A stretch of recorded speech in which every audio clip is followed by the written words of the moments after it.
That flywheel looks nicer than the old ones too. So there may be more than just the obvious upgrades that I pointed out before with the cylinder and, you know, a lot of that stuff. All right, the reason I went through the squirrel is I want to be able to show you how to do the chain brake, because that's one area that I think is kind of left a little bit not as well defined as it should be. First, these chain brake handles can come in a couple of different ways. Sometimes they come with that bushing installed, where you have the steel bushing on the inside and the rubber on the outside, and sometimes they come like that without. Almost all the kits come with the bushing, so you can install it if it comes this way, you know. And I'm going to use that one. If I just happen to run into that bushing, I'll go back and get it. You see it right there. Now, the other thing that will happen, some of them will actually interfere with the muffler. And you have to relieve this area right here in order for that not to happen. And it'll be an issue depending on which set of parts you get for the chain brake. Because the little dog bones they have in there there's a couple of different ones that have different geometry. And here's another thing. On the chain brake spring, you see how that has a bend right at the center line? Some of them don't. Some of them come straight off and you can't use them. There's no way you can use them. You just have to just throw them away and order a different one. You got to have them where it comes down to the center line before it hooks over. Otherwise, it just simply has nothing to hook onto on the case. So this is a good one. But if you have one where it just goes right off the top with a hook, don't even waste your time with it. It's just not worth fighting with. Just throw it away. I don't know. Yeah, I do have one. Here, you see this one right here? Let me pull it out of here. This is the junky one. Do you see the difference? Now, I've taken these and bend them down. You know, take a pair of pliers and bend them down. And I was able to get the saw to function, but they all failed.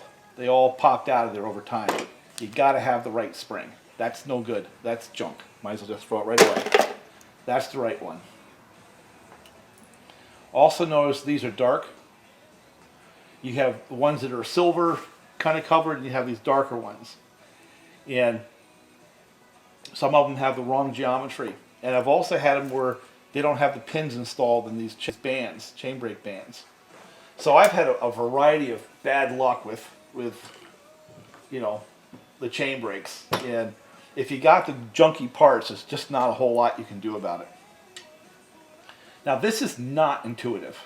This is not intuitive to put these together. Oh my God, look at that. That link is a chain link and it says Oregon on it. I kid you not. What you do is you start by putting in the dog bone.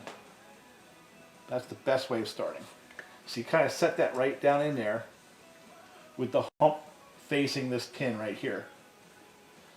And there's a little spring that goes on this post back there. Okay? And what I like to do, I like to have the spring hook the dog bone from underneath. Yeah, see that? I don't know if the camera will pick it up, but I have the hook underneath getting onto the end of that dog bone. And it seems to stay on better, and the spring seems to lay in there better. It seems like it was actually designed for that.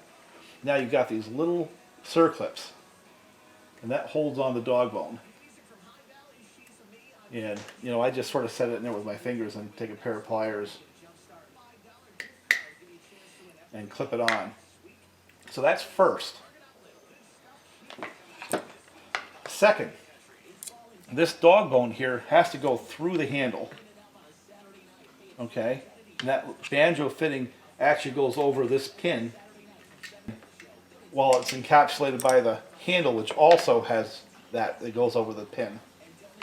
Now, the order of events, move that out there so don't lose it, of putting this on is up for debate. And I would say that I don't have an official way. I just fight with the sucker until it's on. This is not intuitive. See, this here is the one the spring's going to clip onto. That's going to slide through the handle, and that goes that way.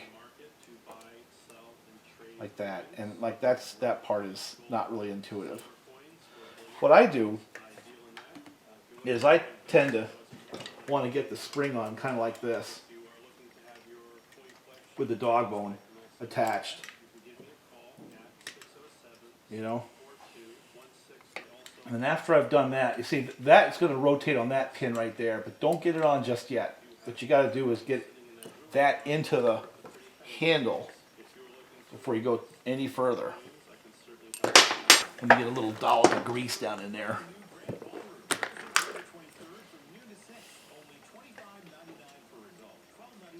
Now, this is where things get dicey, because there's many ways to skin this cat.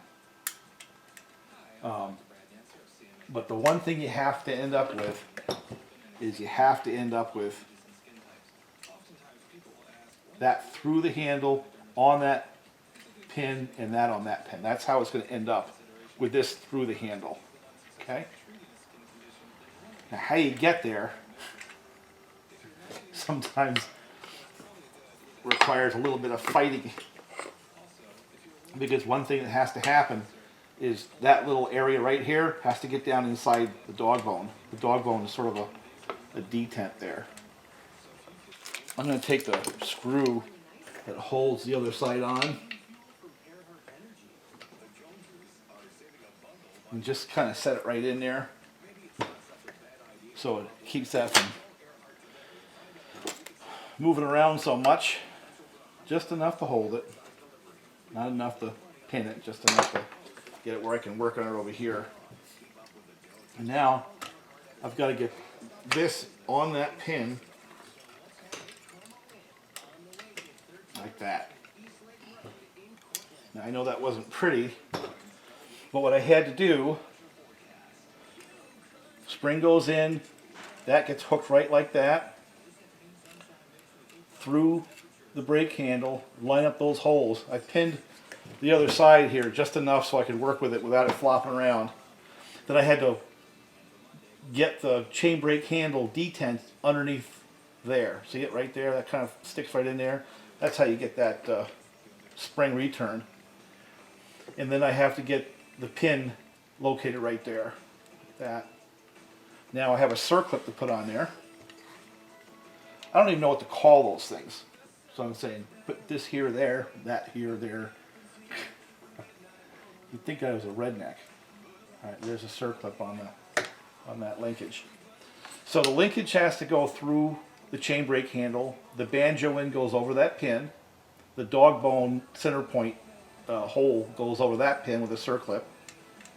And that's pretty much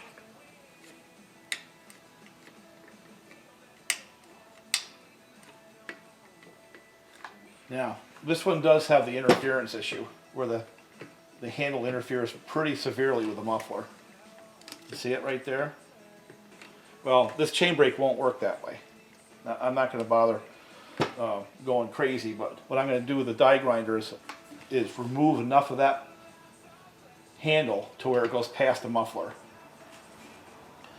Before I do that, and before I get all that junk on the inside of this saw, I'm going to put the spring in and put the cover on. Now, this is where I use a special tool. That goes over the pin right there. That lays in kind of like that. Now, getting this hook to that detent there can be dangerous, especially when you're my age. What I did was I took a brake tool. This one happens to be a Kratzmann, and I ground that hook on it to be a lot thinner. Okay, well, In order to make this work safely, I do have to remove that material first in order to get the linkage to rotate to where it's supposed to rotate. So, another squirrel.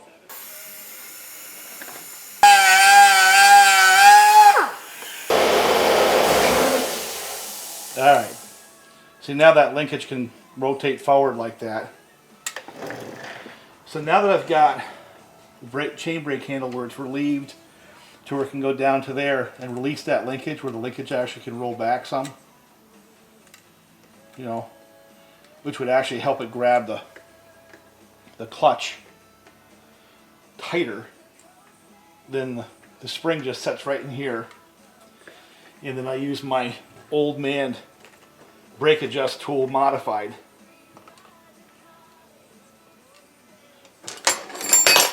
Like so. And the key is I took a lot of material off of that. Not so much it didn't have strength, but enough to do this, you know.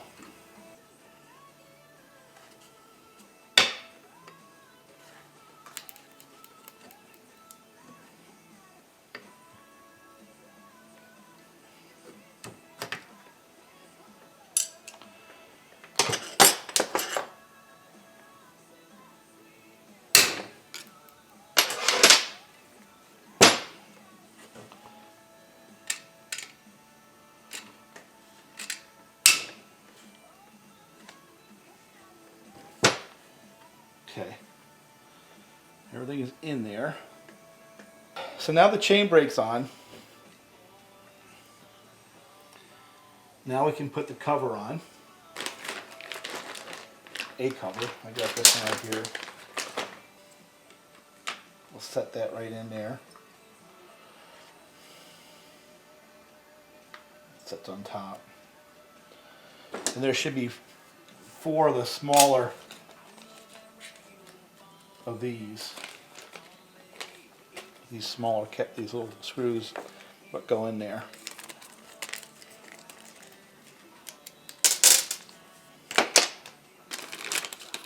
And that's the thing is yeah, there's a lot of times you get good stuff, but then there's also times you get junk, and it's kind of hard to see. That's a different clutch. That's a much nicer clutch. See, there's another improvement. There's no doubt that that's an improved clutch over what was coming before. So here's the clutches that were coming before. Look at that. That looks an awful lot like what is sold by HL Supply. That's a nice piece. So we found another upgrade. All right. Maybe I'll do the carb next.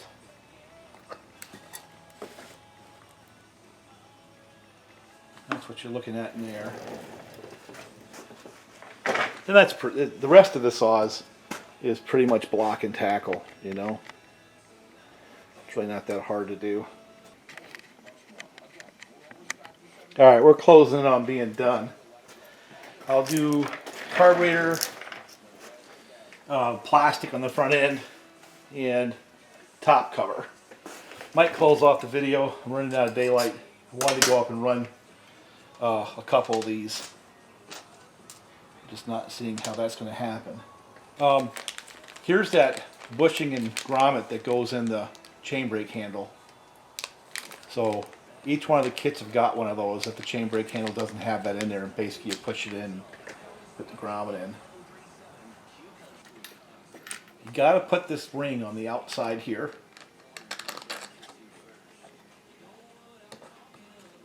And you can't not do these things. You have to go through these motions.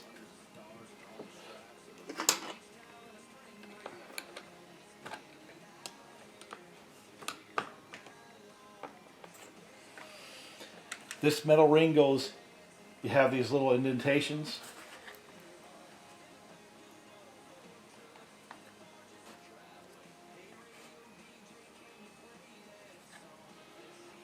Okay. Carburetor goes on next. The pulse line will capture the pulse fitting there. And I find that fuel line is really short. I find it's easier to get the thing started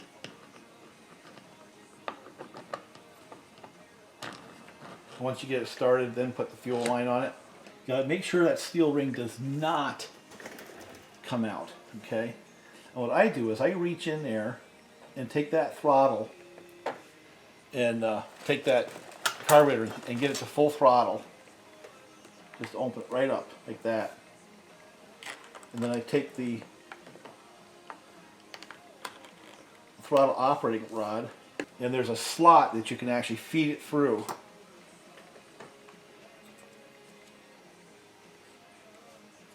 And that's it.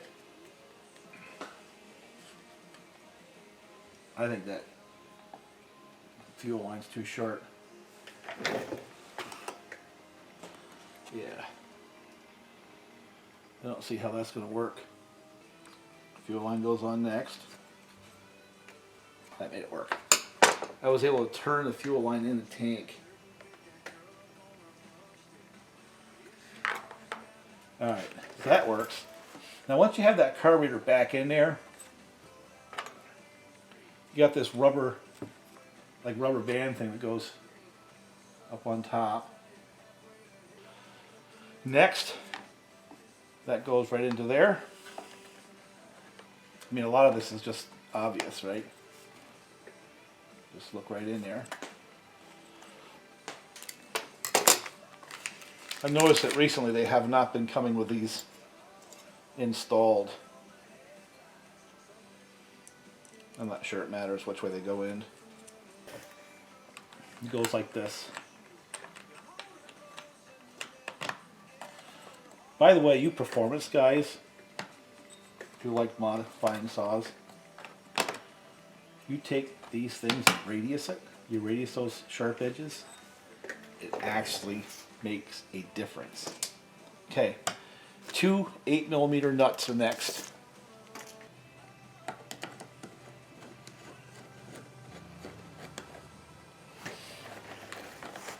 Now this is kind of interesting. You got to compress that intake boot manifold with the carburetor, right? These screws pretty much squeeze directly on the carburetor, which in turn squeeze directly on that manifold. So when you wind them down, you actually wind them down until you feel it go stop. You'll feel it definitely come to a stop. You know, don't go past that. Just go to where it goes to stop. And just stop right there. Do function test.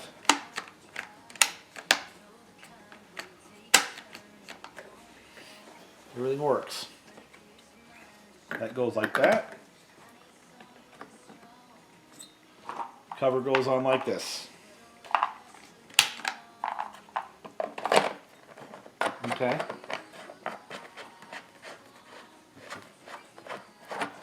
All right. Do the top cover. Now remember, one of the improvements was those little brass bushings. You see them? 1, 2, 3. I'm not going to put it on because I need to feed the ignition wire up before I put that top cover on, so it's going to come back off. Now 5/8 works. So what you do on this guy here is before you tighten that nut, you see you have that much slop in the flywheel, rotate it counterclockwise before you run that screw down. Now if you have a torque wrench, I really don't know what Stihl's recommended torque is, but I'm going to guess on that size nut somewhere 25, 28 foot-pounds. Or you can just hit it with an air wrench. Alright, so we're torqued that to about 28, close to 30 foot-pounds. I don't know what the spec is, but I got right about 28 and the torque wrench broke. I'm not going to show you how to hold it. I'm going to make a tool where I have a star that kind of sets down inside there to make that a more consistent deal. Ignition. That's basically all we have left is to put the ignition on there. So you get the 2 screws. Get them in there first. Okay.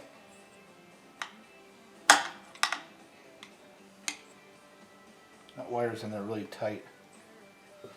Plug wire comes up to here. That. Okay, I don't know if you can see it.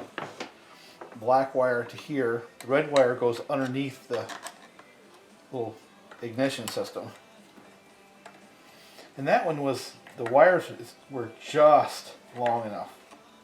So they've actually cut back on the amount of wire they've put on these things. Now, to get the ignition system at the right distance, you want to get it like 10 thousandths away from the flywheel magnet. And this is a steel shop tool, 2 millimeters it says.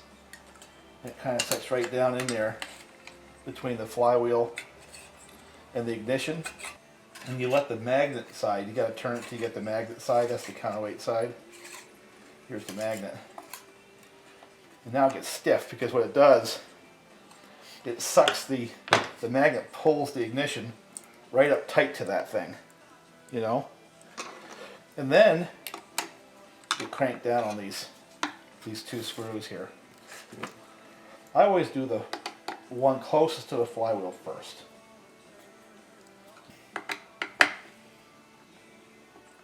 I pretty much push the back of the ignition so it's snug up a little closer to the spacer there. There you go. And just make sure you don't have anything hitting it. There you go. Handy little tool. So I think we're basically done here. So let me go put the carburetor back on. And we might be able to get this thing fired right up. This guy goes in like this.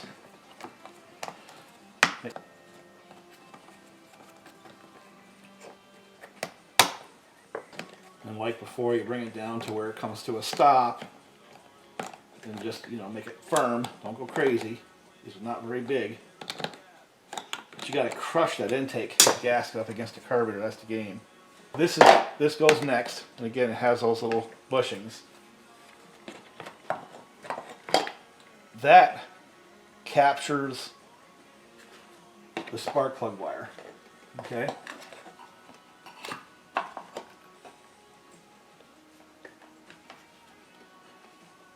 Like that. 3 of these shorter screws take care of the cover. I mean, really, we just got the cover and the handle, right? And then we can pull start the thing.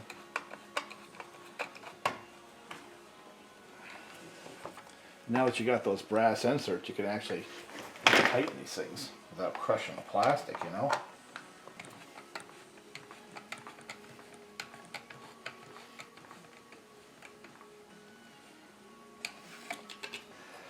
Gotta be careful. That screw's too long, it'll go right to the flywheel. Okay, take a look. You have to have the shorter of these screws. Because if you don't, that screw will go right through the case and hit the flywheel. Lock up your saw. What are the chances? Pull start. And I've had all different kinds of luck with these damn things.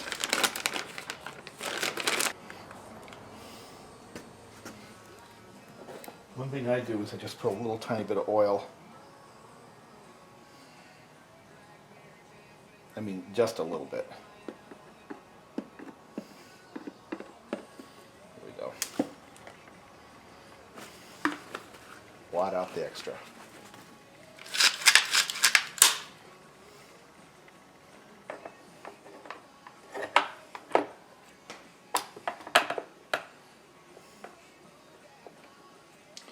The little longer ones are the ones you want here. The shorter ones you want on the cover. Okay?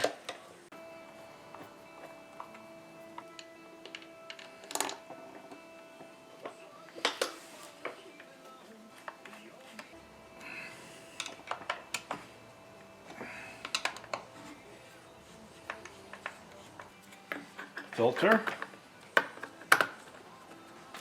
Question I have is how do I turn this into a half-hour video, a day's work, you know?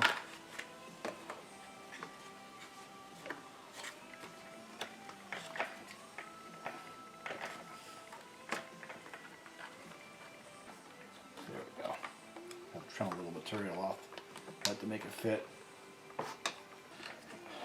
Alright, that's where that's supposed to fit. Spark plugs on, covers on, filter covers on. We have 3 things to do, 4 things. Caps, handle, and then load it up and run it. The string side goes here. There's a slot on the inside where this little ball thing kind of sort of thread it like that, pull it till it snaps. That's how the gas cap goes. Does it have its, yeah, it's got a grommet. Oftentimes you got to replace those rubber O-ring grommets there. They leak like crazy. And this one just kind of goes in like that. And trust me when I tell you, these are still junk. I can just bend them by hand, you know.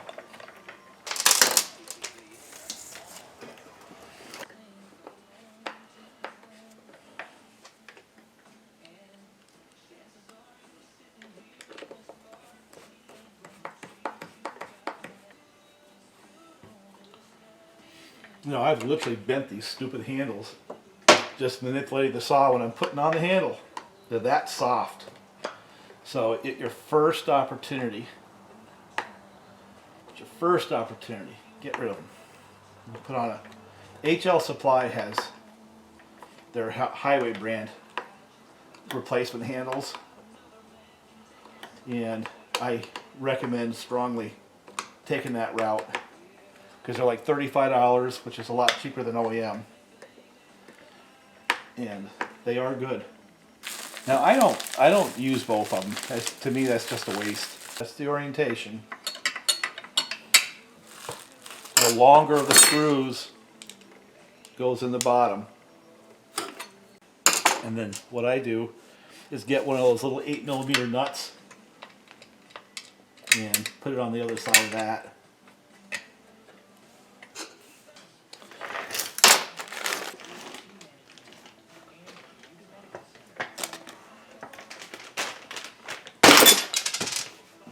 You know what I do have is I have one of these things right here, and this is the roller that goes in between.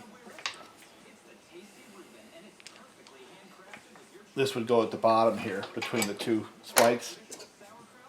That's an 8mm nut that'll work just fine. Nice and tight, and that is a complete saw. Now, just going to review real fast. Updates. Cylinder is definitely upgraded. Okay. Carburetor upgraded. You have to go look to the video to see the visuals. Clutch drum and clutch are significantly upgraded.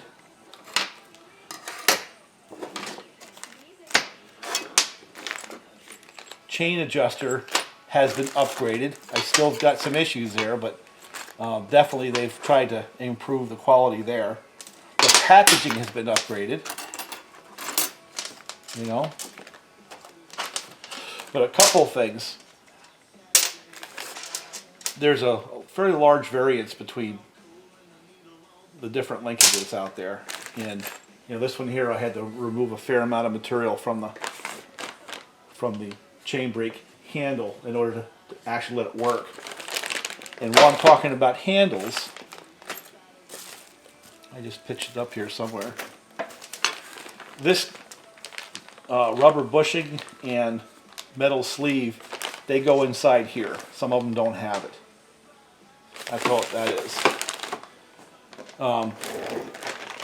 But I guess I'm seeing a fair number of changes on these saws that have moved things to the better. Side covers are nicer with the relieved holes for the bar studs. Just a lot of stuff has gotten better. I think what I want to do is just finish off the video to see if I can make it run. figure at this point low temperature bar oil is probably the right way to go.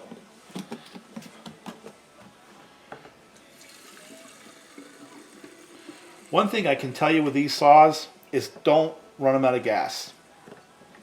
The way the gas line is and the fuel filter is, when you get down where there's about a ½ inch of gas showing here, it's already sucking air.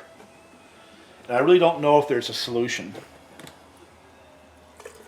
But that's something I've noticed when I've been tuning these things, is you really have to pay attention to that, because that's one way a person can stick one of these saws, is by running it out of fuel, on a regular basis, you know.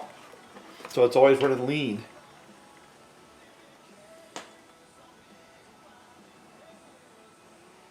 This is the Huztl on a low temperature oil, because right now it's probably about 20 degrees in here and I'm freezing my tail off.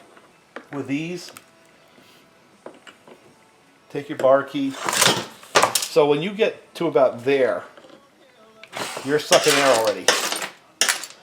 And short of having a completely different fuel line in there, I don't have a solution.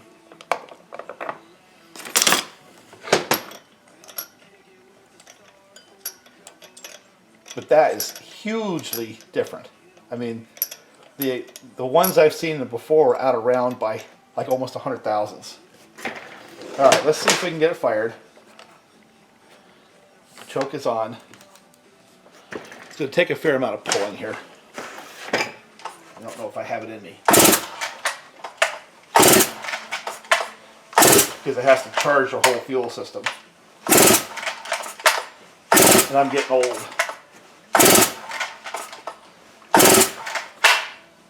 And I'm going to do this so you can get an idea of what to expect.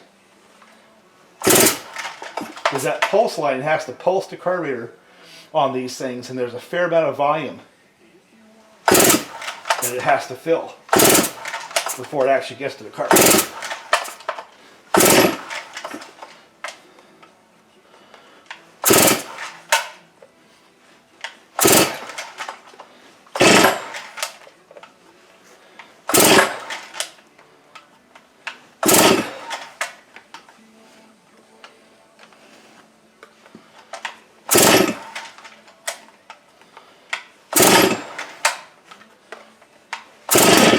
There we go.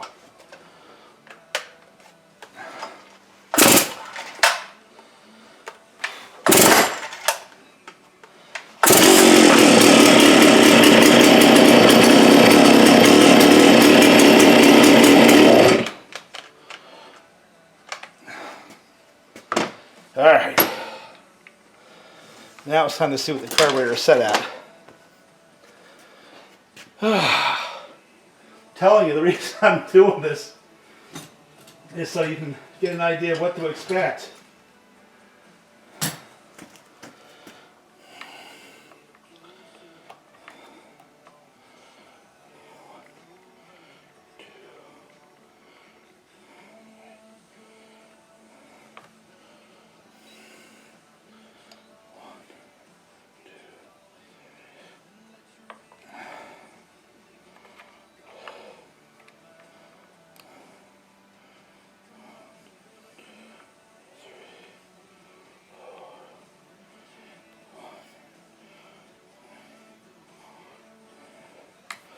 All right.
Let me get the other one I built fired up too. That works. See how much I had to relieve that though? Let me see if this restarts.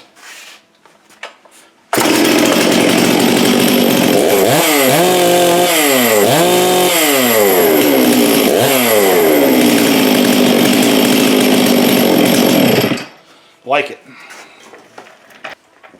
Alright, here's the other one I built. And you got some of this on one of the prior videos. But basically this was the junk from the one that blew up. And I substituted some other parts in there. And this one has the carburetor that I do not like. Now I've had this one running, so let's see what it does.